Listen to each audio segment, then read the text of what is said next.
Hello friends, welcome to my channel. जैसा कि आप सभी जानते हैं कि इस चैनल पे हम सी लैंग्वेज की एक कंप्लीट प्लेलिस्ट देख रहे हैं। सो स्टार्ट करते हैं एक नए वीडियो के साथ lecture 2 part 2 elements of C. Last video में हमने कैरेक्टर सेट, एस्केप सीक्वेंस या executions character, delimiters, reserve words या keywords, identifiers and data types के बारे में जानकारी ली थी। अगर आपको उससे रिलेटेड कोई भी डाउट हो तो आप कमेंट करिए। आज का हमारा ऑब्जेक्टिव है constant, variables, declaration of variables, initialization of variables, expressions, statements and comments. Constant. Constant is a value that cannot be changed during execution of the program. So constant एक ऐसी वैल्यू होती है जो प्रोग्राम के execution के time या जब programme को हम रन करते हैं तो उस टाइम कांस्टेंट की वैल्यू चेंज नहीं होती है। कांस्टेंट को हम तीन पार्ट में डिवाइड करते हैं: numeric constant, character constant, string constant. Again हम न्यूमेरिक कांस्टेंट को टू पार्ट में डिवाइड करते हैं: integer constant and real constant. And again integer constant को हम थ्री पार्ट में डिवाइड करते हैं: decimal constant, octal constant and hexadecimal constant. So आइए इनके बारे में हम देखते हैं। Numeric constant. Numeric constants consist of numeric digits. They may or may not have decimal point. So numeric constant ऐसे constant होते हैं जिसमें numeric digit होती है। इसमें decimal point हो भी सकता है और नहीं भी हो सकता है। एग्जाम्पल के लिए 45 and 5 etc. Integer constant. There are three types of integer constants based on different number systems. देखिए बहुत सारे नंबर सिस्टम्स होते हैं तो उनके बेस पे इंटीजर कांस्टेंट को थ्री टाइप्स में डिवाइड किया गया है। पहला डेसिमल कांस्टेंट, दूसरा ऑक्टल कांस्टेंट, तीसरा हेक्साडेसिमल कांस्टेंट। डेसिमल कांस्टेंट में 0 से लेकर 9 तक की डिजिट होती है, इसलिए हम इसका बेस 10 बोलते हैं क्योंकि इसमें 10 डिजिट होती है 0 से लेकर 9 तक। सो इसका बेस 10 होता है। एग्जाम्पल के लिए 0, 123, 2345 etcetera. Octal constant, octal constant में 0 से लेके 7 तक की डिजिट होती है, कुल मिला के 8 डिजिट। सो इसका बेस 8 होता है। एग्जाम्पल के लिए 0, 05, 077 एक्सेट्रा।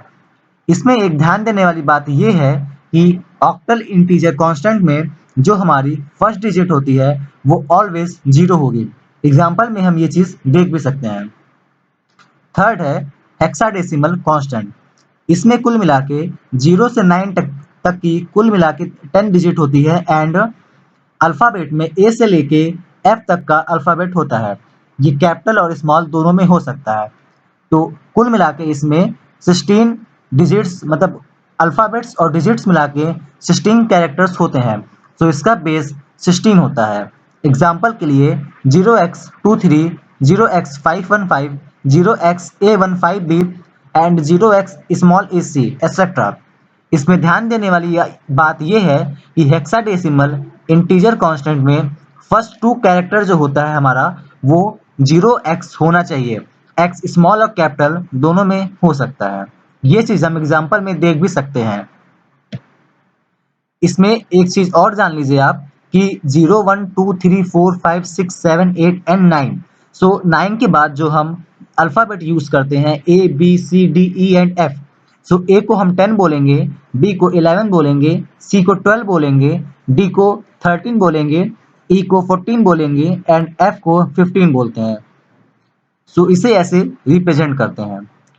आइए देखते हैं रियल कांस्टेंट या floating point constant. Real constants are numeric constants that contain decimal point. अभी हमने ऊपर पढ़ा कि न्यूमेरिक कांस्टेंट ऐसे कांस्टेंट होते हैं जिसमें न्यूमेरिक डिजिट्स होती है। ये पॉइंट में भी हो सकते हैं और बिना पॉइंट के भी हो सकते हैं। तो ऐसे कांस्टेंट जो न्यूमेरिक कांस्टेंट होते हैं और उसमें पॉइंट भी होता है, मींस डेसिमल पॉइंट होता है, वो रियल कांस्टेंट या फ्लोटिंग पॉइंट कांस्टेंट कहलाते हैं। एग्जाम्पल के लिए 0.5, 5.4, 2.787 एक्सेट्रा। आइए अब देखते हैं character constant. A character constant is a single character that is enclosed within single quotes. So जो कैरेक्टर कांस्टेंट होता है वो हमारा कोई भी एक सिंगल कैरेक्टर हो सकता है जो एक सिंगल कोट में लिखा जाएगा। एग्जाम्पल के लिए सिंगल कोट में एस, सिंगल कोट्स में सिक्स, सिंगल कोट्स में स्पेस एंड सिंगल कोट्स में डॉलर साइन। सो हम इसमें डिजिट, किसी साइन का यूज या किसी कैरेक्टर का यूज, किसी अल्फाबेट का यूज कोई भी लिख कर सकते हैं। सो कैरेक्टर कांस्टेंट में कोई भी एक सिंगल कैरेक्टर होता है जो एक सिंगल कोट्स में इंक्लोज्ड होगा। String constant. A string constant is enclosed within double quotes. At the end of string, the null character \0 is automatically placed by the compiler. सो जो स्ट्रिंग कांस्टेंट होता है वो डबल कोट्स में लिखा जाता है, जैसे कुमार डी 56 स्पेस एक्सेट्रा। और इसमें ध्यान देने वाली ये बात है कि जब स्ट्रिंग जो हमारा स्ट्रिंग कांस्टेंट होता है जब वो खत्म होता है, मीन्स जहाँ पे वो एंड होता है वहाँ पे हमारा नल कैरेक्टर, ये एक स्पेशल कैरेक्टर होता है जिसे बैक स्लैश जीरो से रिप्रेजेंट करते हैं। सो जहाँ पे भी हमारी स्ट्रिंग खत्म होती है वहाँ पे नल कैरेक्टर ऑटोमेटिक लग जाता है जो कंपाइलर लगाता है। इससे हम ये जानते हैं कि हमारा स्ट्रिंग कहाँ खत्म हो रही है। तो एग्जाम्पल के लिए डबल कोट्स में कुमार लिखा हुआ है, सो यहाँ पे आर के बाद अपने आप कंपाइलर नल कैरेक्टर प्लेस कर देगा। Symbolic constant. A symbolic constant is a name that substitute for a sequence of characters. The characters may represent a numeric constant, a character constant, a string constant. These constants are generally defined at the beginning of the program. Example के लिए has defined pi 3.14159625 has defined max 100। देखिए जो symbolic constant होता है उसे normally हम use करते हैं जैसे किसी भी डिजिट को, किसी भी कैरेक्टर को, किसी भी अल्फाबेट को कोई एक नाम देने के लिए। सो हम जब उसे एक नाम दे देते हैं तो हम बार बार उस कैरेक्टर को या उस अल्फाबेट को लिखने की जगह वो नाम लिख देते हैं। जैसे कि पाई की जो वैल्यू होती है 3.14159625 और आगे तक होती है। सो अब हमें अपने प्रोग्राम में जहाँ भी पाई की इस वैल्यू को लिखना होगा उसकी जगह हम सिंपल पी आई लिख देंगे। सो पी आई हमारा 3.14159625 को रिप्रेजेंट कर रहा है। नीचे वाले एग्जाम्पल में हैज डिफाइंड मैक्स 100 लिखा हुआ है। अब हम अपने प्रोग्राम में जहाँ जहाँ भी 100 लिखना होगा वहाँ वहाँ 100 की जगह मैक्स लिख सकते हैं। सो सिंबॉलिक कांस्टेंट हमें ये फीचर प्रोवाइड कराते हैं कि हम किसी एक पर्टिकुलर बड़ी डिजिट को या बड़े कैरेक्टर की जगह कोई भी छोटी डिजिट या छोटा कैरेक्टर चाहे तो हम वो लिख सकते हैं। सो सिंबॉलिक कांस्टेंट को हम जनरली प्रोग्राम के बिगिनिंग में डिफाइन करते हैं। सो ये हमारे कांस्टेंट होते हैं। अगर आपको कोई भी डाउट हो तो आप कमेंट करिए, मैं आपके डाउट को क्लियर करने की पूरी कोशिश करूंगा। Variables. Variable is a name that can be used to store values. It can take different values but one at a time. These values can be changed during execution of the program. So variables क्या होते हैं? Variable एक name होता है जो किसी value को store करने के लिए यूज में किया जाता है। ये डिफरेंट प्रकार की वैल्यूज को स्टोर कर सकता है, मीन्स इंटीजर, कैरेक्टर एक्सेट्रा। सो ये डिफरेंट प्रकार की वैल्यूज को स्टोर कर सकता है but one at a time, means एक समय में किसी एक ही वैल्यू को स्टोर करेगा। These values can be change during execution of the program. और इन वैल्यूज को हम अपने प्रोग्राम को रन करने के टाइम या उसे एग्जीक्यूट करने के टाइम इसे चेंज भी कर सकते हैं। A data type is associated with each variable and it decides what value the variable can take। देखिए डेटा टाइप के बारे में हम जानते हैं। सो हर एक वेरिएबल के साथ एक डेटा टाइप एसोसिएटेड होता है और इसका काम क्या होता है, हमारा डेटा टाइप ये बताता है कि हमारा जो वेरिएबल है वो किस प्रकार की वैल्यू को स्टोर कर रहा है। वो इंटीजर प्रकार की वैल्यू को स्टोर कर रहा है, वो कैरेक्टर प्रकार की वैल्यू को स्टोर कर रहा है, वो डेसिमल पॉइंट प्रकार की वैल्यू को स्टोर कर रहा है। सो हमारा वेरिएबल किस प्रकार की वैल्यू को स्टोर कर रहा है वो डेटा टाइप बताता है। अब हम वेरिएबल डिफाइन करेंगे तो वेरिएबल एक नाम होता है और सी लैंग्वेज में वेरिएबल को डिफाइन करने के लिए कुछ रूल्स होते हैं। जो हमारा आइडेंटिफायर्स को डिफाइन करने का जो रूल होता है वही रूल हमारा वेरिएबल्स को डिफाइन करने का होता है। आइए हम एक बार रिवीजन कर लेते हैं। आइडेंटिफायर्स को डिफाइन करने का क्या रूल होता है। हम जानते हैं कि हम आइडेंटिफायर्स में केवल का केवल upper case letters, lower case letters and digit और अंडरस्कोर साइन का ही यूज़ कर सकते हैं। सेकंड रूल क्या था कि हमारा जो फर्स्ट कैरेक्टर होता है वो अल्फ़ाबेट या अंडरस्कोर होना चाहिए। थर्ड रूल क्या था कि हम किसी कीवर्ड का यूज़ किसी आइडेंटिफायर को डिफाइन करने के लिए नहीं कर सकते हैं। फोर्थ रूल क्या था कि हमारी सी लैंग्वेज केस सेंसिटिव होती है। Upper case letters and lower case letters अलग अलग कंसिडर किए जाते हैं। एंड फिफ्थ रूल क्या था कि हम किसी आइडेंटिफायर को डिफाइन करते हैं तो जो हमारा नेम होना चाहिए वो एक मीनिंगफुल नेम होना चाहिए। यही पांचों रूल हम वेरिएबल्स को भी डिफाइन करने के लिए यूज़ करेंगे। मीन्स किसी भी वेरिएबल को डिफाइन करने के लिए हम only upper case letter, lower case letter, digits and underscore sign का यूज़ कर सकते हैं। फर्स्ट कैरेक्टर हमारा अल्फ़ाबेट या अंडरस्कोर साइन होना चाहिए। थर्ड रूल क्या है कि हम वेरिएबल का नाम कुछ भी रख सकते हैं बट वो कीवर्ड नहीं होना चाहिए। फोर्थ रूल क्या है कि सी लैंग्वेज हमारी केस सेंसिटिव होती है, upper case letters and lower case letters अलग अलग कंसिडर किए जाएंगे। हम वेरिएबल को डिफाइन करते समय ये ध्यान रखेंगे कि हम उसका नाम अपर केस या लोअर केस में किस केस में दे रहे हैं। हम जिस केस में मीन्स अपर केस या लोअर केस में से जिसमें हम वेरिएबल का नाम देंगे हम उसी केस में उसे आगे यूज़ करेंगे। एंड फिफ्थ रूल क्या है कि किसी भी वेरिएबल को हम जब डिफाइन करेंगे उसे एक मीनिंगफुल नेम देंगे जिससे उसके काम क्या या जिससे उससे होने का पता चलेगा।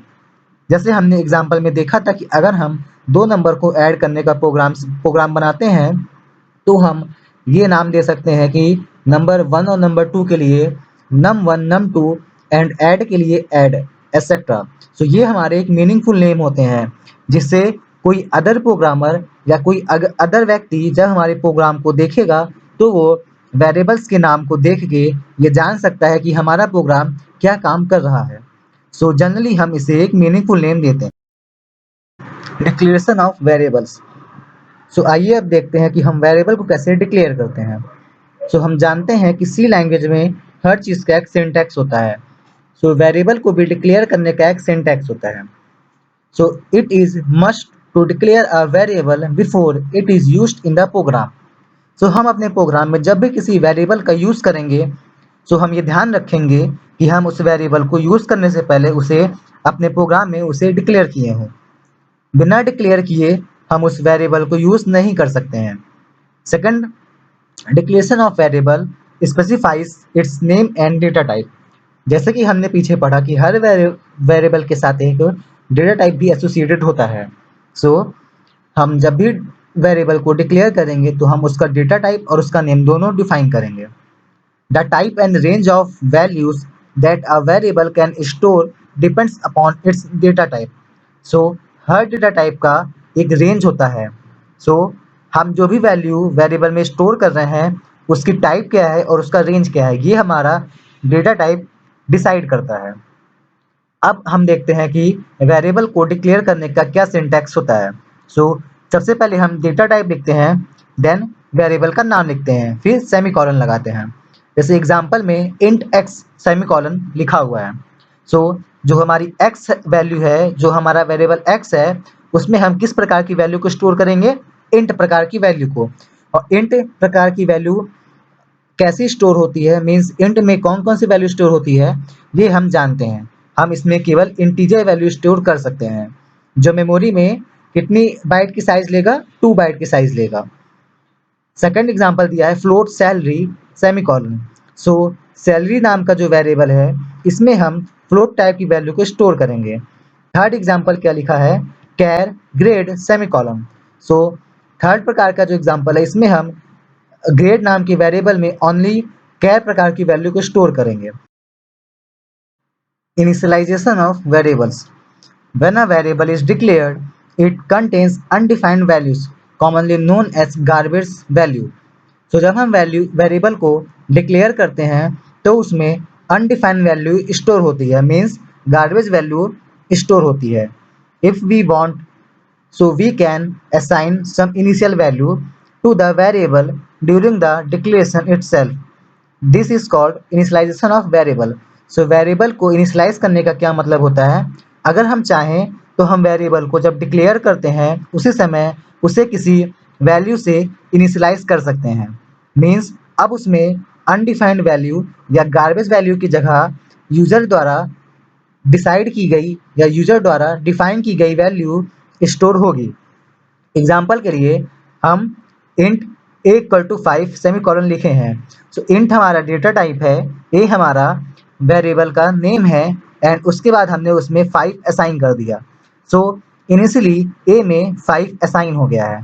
सेकंड एग्जाम्पल में क्या है, float x equal to 8.9 comma y equal to 10.5 semicolon. So यहाँ पर हमने x और y नाम का दो वेरिएबल डिक्लेयर किया है जो फ्लोट टाइप का है और x में 8.9 एंड y में 10.5 को इनिशियलाइज कर दिया है। ऐसे ही नीचे और एग्जांपल्स दिए हुए हैं। एक्सप्रेशंस, आइए हम देखते हैं एक्सप्रेशंस क्या होते हैं। An expression is a combination of operators, constants, variables and function call. So जो एक्सप्रेशन होती है वो कॉम्बिनेशन होती है ऑपरेटर्स का, कॉन्स्टेंट्स का, वेरिएबल्स का और किसी फंक्शंस का। And expression can be arithmetic, logical and rational. तो जो हमारी एक्सप्रेशन होती है वो arithmetical, logical and rational type की हो सकती है। एग्जाम्पल के लिए x प्लस वाई, यहाँ पे x और y दो वेरिएबल हैं और उन्हें हम प्लस ऑपरेटर के द्वारा कंबाइन किए हैं। सो ये वेरिएबल और ऑपरेटर का एक कॉम्बिनेशन है। ये कैसी ऑपरेशन है, ये एक अर्थमेटिक ऑपरेशन है। सेकंड एग्जांपल में a equal to B plus C दिया हुआ है। यहाँ ए बी सी वेरिएबल्स हैं एंड हम दो ऑपरेटर यूज किए हैं, equal to and plus. Third example है a is greater than b। ये एक रिलेशनल एक्सप्रेशन है, यहाँ पे a एंड b दो वेरिएबल्स हैं एंड हमने एक रिलेशनल ऑपरेटर यूज किया हुआ है। Fourth example a equal to b, ये एक लॉजिकल एक्सप्रेशन है, यहाँ पे a and b two variables and logical operator का यूज किया गया है। एंड लास्ट एग्जांपल में फन ब्रैकेट में a कॉमा b, फंक्शन मतलब फन को हम यहाँ पे फंक्शन के द्वारा दिखा रहे हैं और उसमें हमने दो वेरिएबल पास किए हैं a और b टाइप के। सो जब हम फंक्शन का चैप्टर पढ़ेंगे तो हम इसके बारे में और अच्छे से डिटेल में जानेंगे। एंड यहाँ पे हमने plus, equal to, greater than, equal, assign operator जो यूज़ किया हुआ है वो हम ऑपरेटर्स के चैप्टर में अच्छे से जानेंगे। सो यहाँ पर हम बहुत सारे एक्सप्रेशंस लिखे हुए हैं और उसमें हमने operators, constant, variables and functions का यूज़ किया हुआ है। मीन्स इन सब का यूज़ करके हम उसे आपस में कंबाइन किए हैं। सो एक्सप्रेशन क्या होती है, वो एक कॉम्बिनेशन होता है किसी operator, constant, variables and function calls का और ये arithmetical, logical and relational type की हो सकती है। Statements. A statement is an executable part of the program and causes the computer to carry out some action. देखिए स्टेटमेंट क्या होता है कि वो हमारे प्रोग्राम का एक एग्जीक्यूटेबल पार्ट होता है। मीन्स जब प्रोग्राम इसे एग्जीक्यूट करता है तो वो कुछ एक्शन लेता है, ठीक है। Computer to carry out some action means जब हम अपने प्रोग्राम में कोई स्टेटमेंट लिखते हैं तो जब हमारा प्रोग्राम एग्जीक्यूट होता है तो वो स्टेटमेंट भी एग्जीक्यूट होगा और एग्जीक्यूट होने के बाद कंप्यूटर या हमारा कंपाइलर उस स्टेटमेंट के कंपैरिजन में वो स्टेटमेंट जिस काम को करवाने के लिए लिखा गया है उस चीज़ के लिए हमारा कंपाइलर या हमारा कंप्यूटर कुछ एक्शन लेता है, ठीक है।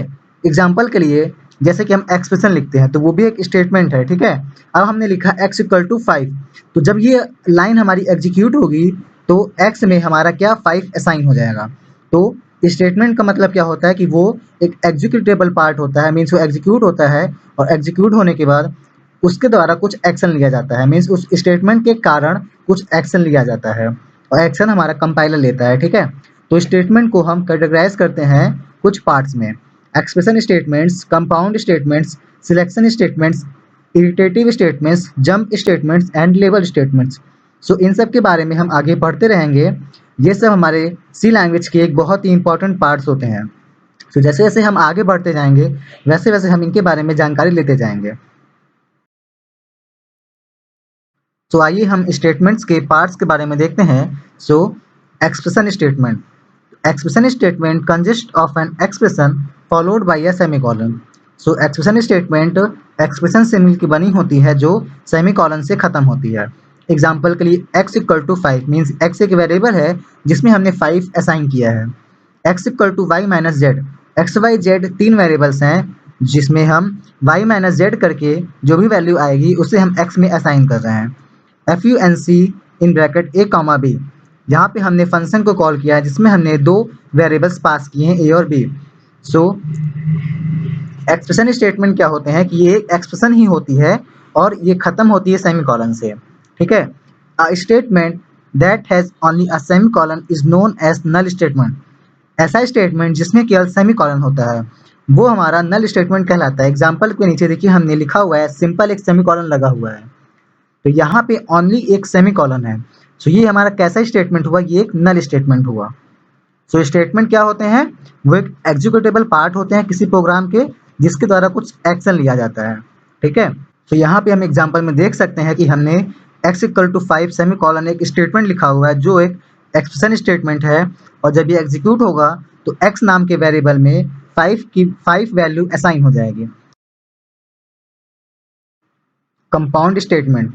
A compound statement consists of several statements enclosed within a pair of curly braces. So compound statement क्या होते हैं कि वो भी एक statements ही होते हैं बट ये एक मल्टीपल लाइन स्टेटमेंट होते हैं जो कर्ली ब्रेसेस के अंदर लिखे जाते हैं. ठीक है. Compound statement is also known as a block of statements. So compound statement को हम ब्लॉक ऑफ स्टेटमेंट्स भी बोलते हैं जो किसी पर्टिकुलर ब्लॉक में लिखे जाते हैं. एग्जाम्पल के लिए हमने कर्ली ब्रेसेस ओपन किया, उसमें हमने 4 स्टेटमेंट्स लिखे एंड कर्ली ब्रेसेस बंद कर दिया. तो ये एक कंपाउंड स्टेटमेंट है जो कर्ली ब्रेसेस के अंदर इंक्लोज है. ठीक है. इसे हम ब्लॉक ऑफ स्टेटमेंट्स भी कहते हैं. ये जब एग्जीक्यूट होंगे तो किसी पर्टिकुलर एक्शन को परफॉर्म करेंगे. सो इस एग्जाम्पल में हम देख सकते हैं कि हमने एल बी एच नाम के 3 वेरिएबल्स बनाए जो इंट टाइप के हैं. एल में हमने 4 असाइन किया, बी में हमने 2 असाइन किया एंड एच में हमने 3 असाइन किया. देन सेकेंड लाइन में हमने एरिया और वॉल्यूम नाम का 2 वेरिएबल बनाया जो इंट टाइप का वेरिएबल है. थर्ड लाइन में हमने एक स्टेटमेंट लिखा जिसमें area equal to 2 in bracket l into b plus b into h into l and bracket बंद. सो इस स्टेटमेंट के द्वारा हमारा एक कैलकुलेशन परफॉर्म होगा एंड जो रिजल्ट आएगा वो एरिया में स्टोर हो जाएगा. एंड लास्ट लाइन में हमने volume equal to l into b into h semicolon लिखा. सो इस स्टेटमेंट के द्वारा भी हमारा कुछ कैलकुलेशन परफॉर्म होगा एंड जो रिजल्ट आएगा वो हमारा वॉल्यूम में स्टोर हो जाएगा. तो स्टेटमेंट्स क्या होते हैं, वो एग्जीक्यूटेबल पार्ट होते हैं जिनके द्वारा कुछ एक्शन परफॉर्म होता है. तो यहाँ पे हमने मल्टीपल लाइन स्टेटमेंट लिखा हुआ है जिसे हमने एक ब्लॉक में कर्ली ब्रेसेस में बंद कर दिया है. इसके द्वारा एक टास्क परफॉर्म होगा. सो जब ये पार्ट एग्जीक्यूट होगा हमारा तो कुछ एक्शन परफॉर्म होगा. सो अब आप स्टेटमेंट के बारे में जान चुके हैं कि स्टेटमेंट क्या होता है, ये कैसे काम करता है. अगर आपको अभी भी कोई डाउट हो तो आप कमेंट करिए, मैं आपके डाउट को क्लियर करने की पूरी कोशिश करूंगा. Comments are used for increasing readability of the program. So comments का यूज क्या होता है कि ये प्रोग्राम की रीडेबिलिटी को इंक्रीज करता है. मीन्स हमें प्रोग्राम को समझने की कोशिश करता है. मीन्स इसके द्वारा हम प्रोग्राम को बड़ी आसानी से समझ सकते हैं कि कौन सा प्रोग्राम किस काम के लिए यूज किया जा रहा है. They explain the purpose of the program and are helpful in understanding the program. Means कि हमारा प्रोग्राम का पर्पस क्या है, हम प्रोग्राम को क्यों बना रहे हैं, कमेंट्स के द्वारा हम ये अच्छे से जान सकते हैं. Comments are written inside the delimiters. Comments को हम इन डिलीमीटर्स के अंदर लिखते हैं. There are single line comment and multiple line comment. So comments हमारे 2 प्रकार के होते हैं, single line comment and multiple line comment. Example में आप देख सकते हैं कि हमने डिलीमीटर के अंदर variable b represents basic salary लिखा हुआ है. तो ये हमारा एक सिंगल लाइन कमेंट है. एंड नेक्स्ट एग्जाम्पल में हमने डिलीमीटर्स के अंदर this is a C program to calculate simple interest and display the result लिखा हुआ है. सो ये एक मल्टीपल लाइन कमेंट्स है. तो कमेंट्स कुछ नहीं होते हैं, ये नॉर्मली एक स्टेटमेंट की तरह ही होते हैं जो हमें प्रोग्राम को समझने की क्षमता देते हैं. मीन्स प्रोग्राम को हम उसे आसानी से समझ सकते हैं कि उस प्रोग्राम का पर्पस क्या है, हम इस प्रोग्राम को क्यों लिख रहे हैं. ठीक है। So thanks for watching this video. अगर आपको ये वीडियो अच्छी लगी हो तो इसे लाइक करें, चैनल को सब्सक्राइब करें और अधिक से अधिक शेयर करें, जिससे और लोग भी इसका फ़ायदा ले सकें। आज का वीडियो भी थोड़ा प्रैक्टिकल नॉलेज पे बेस्ड था और अब हम प्रैक्टिकल करने के लिए बहुत सारी थ्योरी पढ़ चुके हैं। अब हमें प्रैक्टिकल में कोई प्रॉब्लम नहीं आएगी। सो अब हम नेक्स्ट वीडियो से थ्योरी के साथ-साथ प्रैक्टिकल भी स्टार्ट करेंगे। सो मिलते हैं नेक्स्ट वीडियो में, तब तक घर पे रहें, कोविड के प्रिकॉशंस का फॉलो करें एंड बी सेफ। और अगर आपको इस वीडियो का पीडीएफ चाहिए तो आप हमारे टेलीग्राम चैनल को ज्वाइन कर सकते हैं, जिसका लिंक डिस्क्रिप्शन सेक्शन में दिया हुआ है। So again thanks for watching this video. मिलते हैं नेक्स्ट वीडियो में।